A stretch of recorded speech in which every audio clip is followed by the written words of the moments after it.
research on the resolutions like I outlined before.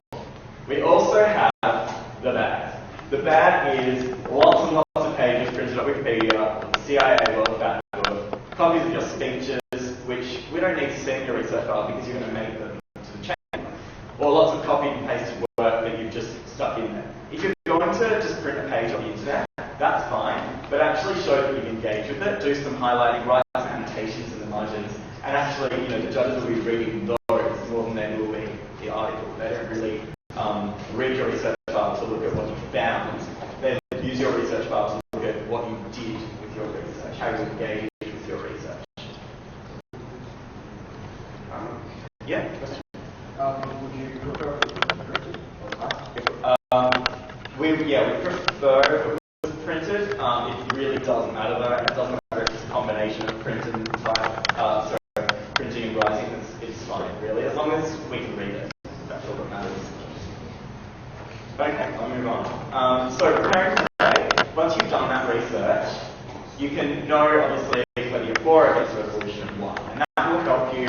And so that will help you make your speeches, or if you're against it, think about the amendments that you might want to prepare.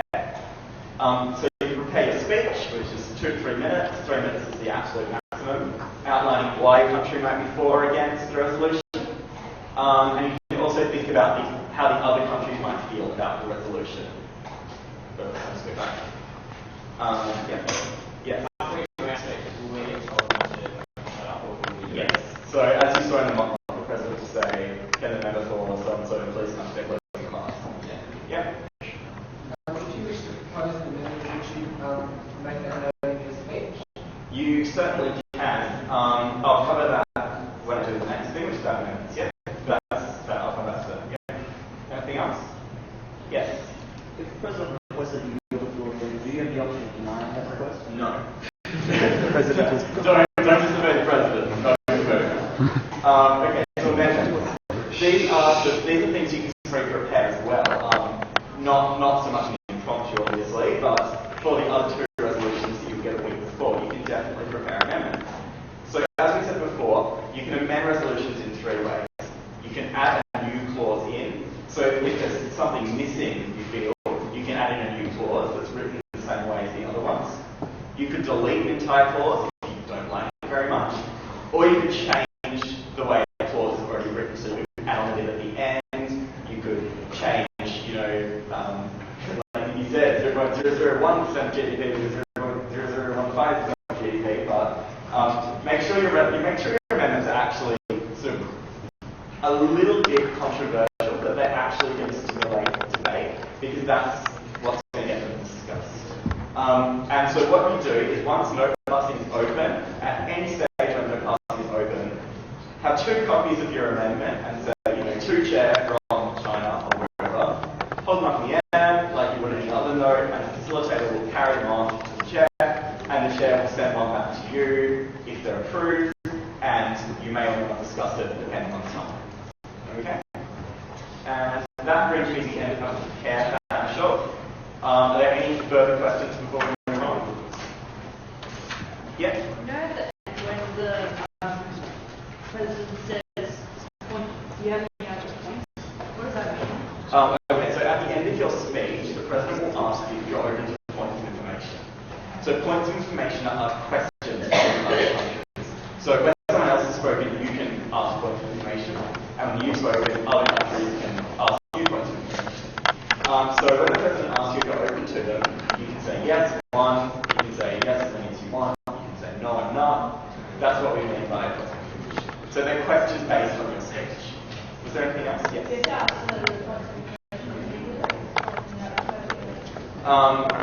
Within reason, we don't want you sort of standing there for sort of 30 seconds following around with your notes.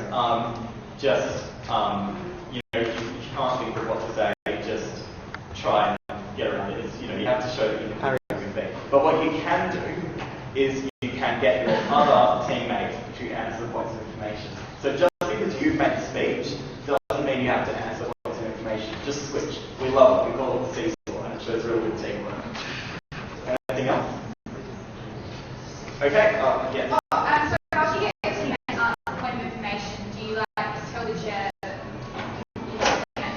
Yeah, you can. You can say, oh, let the team answer this, or, you know, your teammate can just get up, and that's sort of the signal for you to sit down. So, yeah. Okay, yeah, thank you. Are you allowed to swap teammates during your substantive speech? No, good question. So, although we love someone making a speech and then someone answering points of information, you can't swap during a speech. So, like, don't just be like, blah, blah, blah, blah, blah, blah, blah, and your teammate gets up and says, oh, and also blah, like, no. But, like, when at the end of the speech, your teammate can then go and answer the points of information.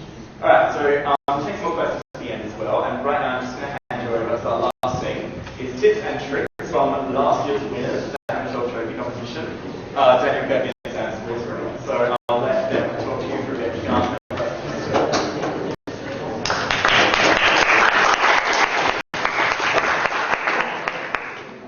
Thanks everyone. Most of the tips and tricks to do with the four general criteria that that you are judged on. And I guess a lot of the tips and tricks that we will give you today is the stuff that we've learned through experience through going to the Hammarskjord Trophy competition. The first thing I'd like to touch on is teamwork. As you noticed, teamwork is something that actually gains substantially high amount of marks within your presentation as a whole.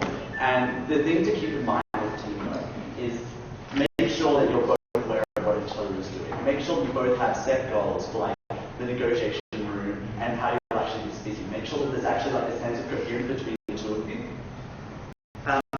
My advice on relation to teamwork is it's never wrong to disagree with your teammate, but never do it with the teammate. Like you're going to have different ways of doing it. Make sure you sort and take any issue out that night before you can get there on the day. Because it's often going to be easy to pick up when they're on, and it's really good to see a team that can just like stand together and talk on the same thing, know exactly what they stand for. It's the most important thing in teamwork.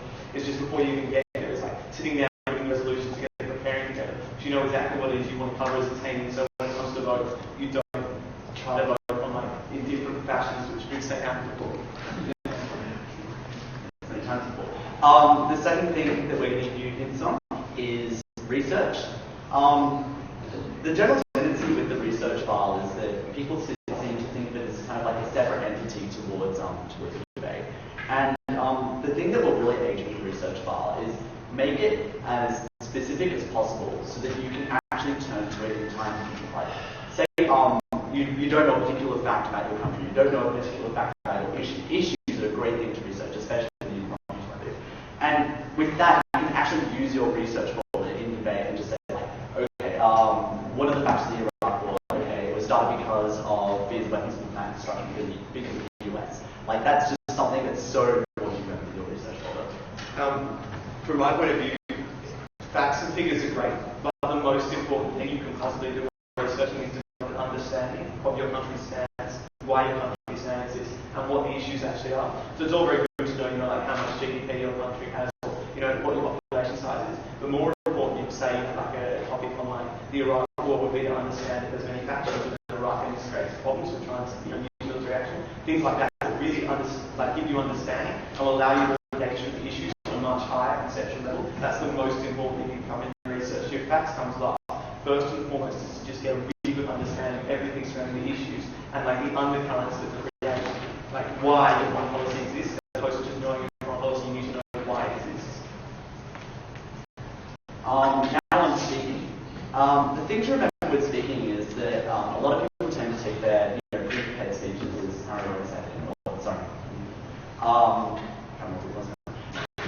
a lot of people tend to take their pre-prepared speech and then just say, okay, well, my country stance is this, this, and that's why we're voting for against a solution or abstaining, whatever.